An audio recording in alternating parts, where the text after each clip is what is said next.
전기차가 미래의 절대 승자라고요? 아닙니다.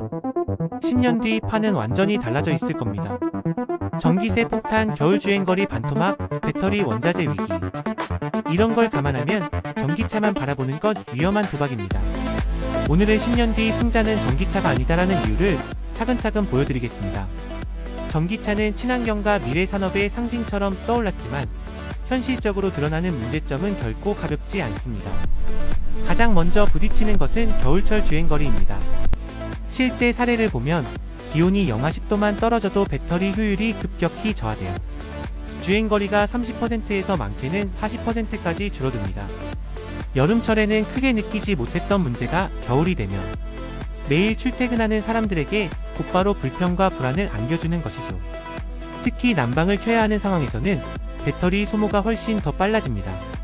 눈길이나 빙판길에서 방전 걱정이 겹치면 전기차의 장점은 오히려 단점으로 바뀌어 버립니다. 충전 인프라도 여전히 부족합니다. 정부와 기업들이 빠르게 충전소를 늘려가고 있다고는 하지만 도심을 벗어나면 여전히 충전기를 찾기 어려운 경우가 많습니다.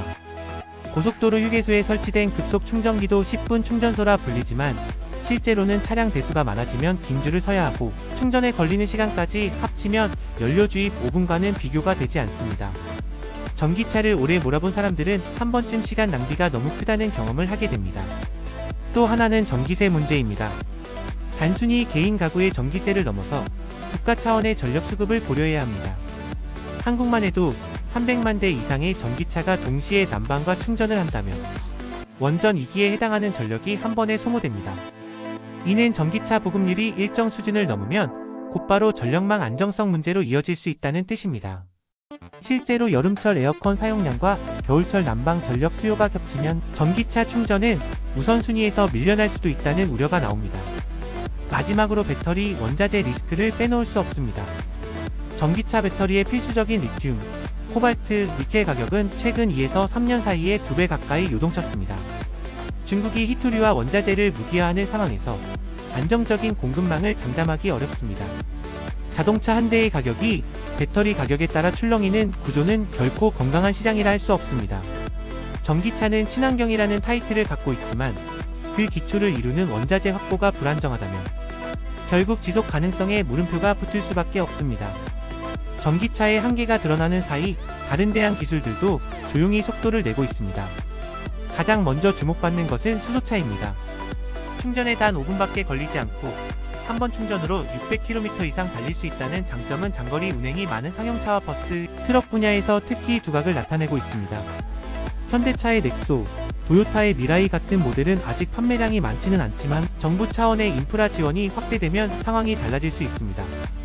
전기차가 도시명 개인 승용차 시장에 적합하다면 수소차는 상업 용물류용 차량에서 경쟁력을 확보할 가능성이 큽니다.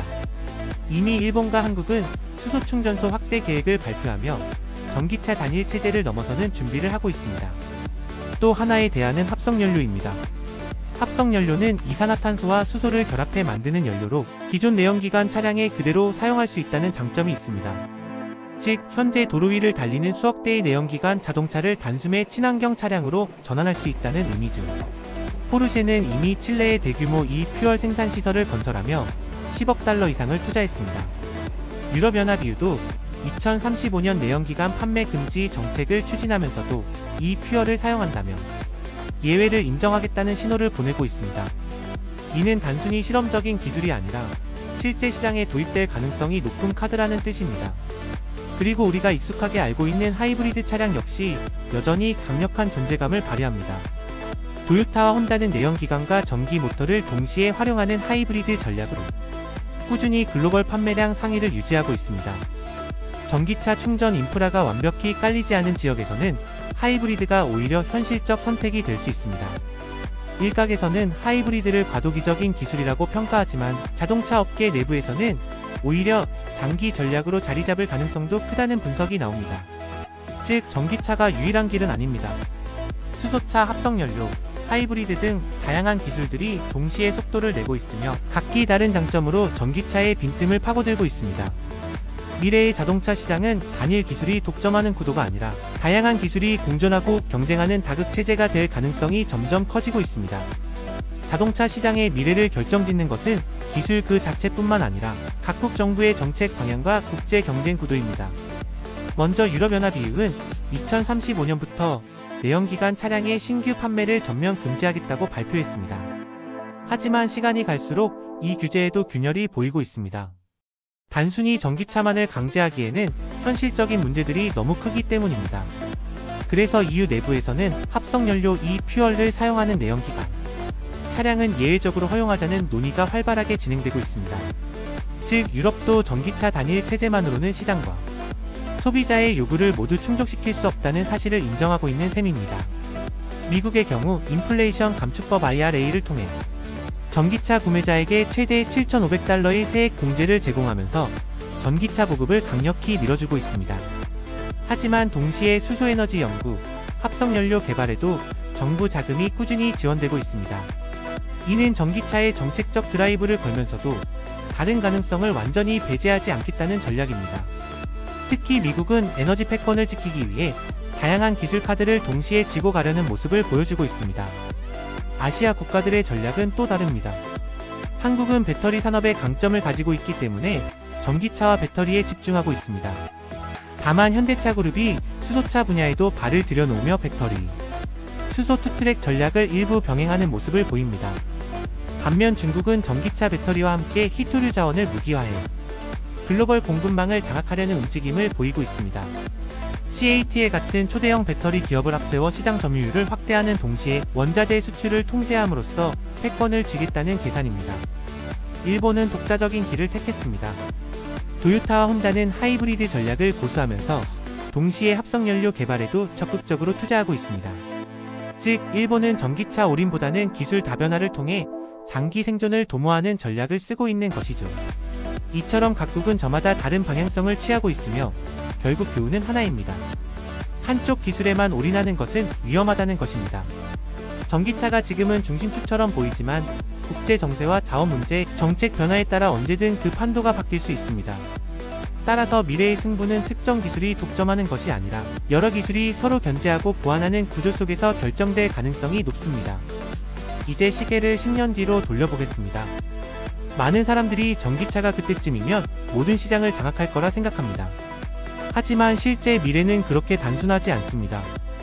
기술 자원, 정책, 소비자 선호가 복잡하게 얽히면서 하나의 절대 승자가 나오기보다는 여러 기술이 동시에 경쟁하고 공존하는 다극 체제가 될 가능성이 훨씬 높습니다. 2035년 유럽을 예로 들어봅시다. EU는 내연기관 금지를 선언했지만 동시에 합성연료의 퓨얼 예외를 허용하려는 움직임을 보이고 있습니다. 즉, 도로 위에는 전기차뿐 아니라 합성연료를 사용하는 차량도 달릴 수 있다는 뜻입니다. 미국은 전기차 보조금을 크게 주면서도 동시에 수소 합성연료 연구에도 돈을 투자하고 있습니다. 한국, 일본, 중국 역시 각기 다른 전략을 가져가고 있죠. 결과적으로 10년 뒤 자동차 시장은 전기차만 남는 세상이 아니라 여러 에너지와 구동 방식을 가진 차량들이 서로 영역을 나누며 경쟁하는 모습일 가능성이 큽니다. 또한 전기차가 가진 근본적인 한계 배터리 원자재 리스크, 충전 인프라 부족, 겨울철 주행거리 감소가 아직까지 뚜렷하게 해결되지 못한다면 전기차의 독주에는 제동이 걸릴 수밖에 없습니다. 이 틈을 수소차와 하이브리드, 그리고 합성연료가 파고들 겁니다.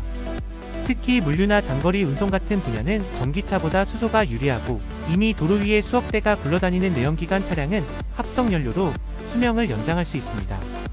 하이브리드는 충전 불편이 여전한 지역에서 여전히 매력적인 선택지로 남아있을 겁니다. 따라서 10년 뒤 승부의 무대에서 진짜 승자는 단일 기술이 아닙니다. 오히려 누가 가장 다양한 기술을 동시에 준비하고 시장 변화에 유연하게 대응하느냐가 관건이 됩니다. 전기차는 중요한 주축이 될 것이지만 그것이 전부는 아니며 전기차만 바라보는 전략은 오히려 위험한 도박이 될 수 있습니다.